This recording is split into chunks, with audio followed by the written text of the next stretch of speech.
Hello, so today the topic of our video is creating modern Figma designs that you can easily implement in your designs, whether they are for web apps or mobile apps. So let's get started. So firstly, I designed the background as you can see, and it's pretty simple to do. Then I took a rectangle shape, remove its fill, and give it good solid black stroke.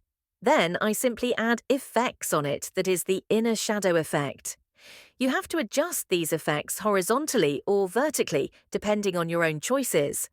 You can use different color schemes as well. After that, I will simply hide it and will make a design of letter M.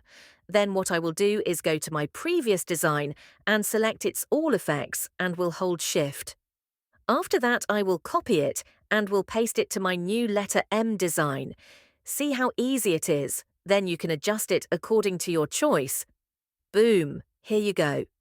Do like and subscribe my channel to keep getting new tutorials. Bye.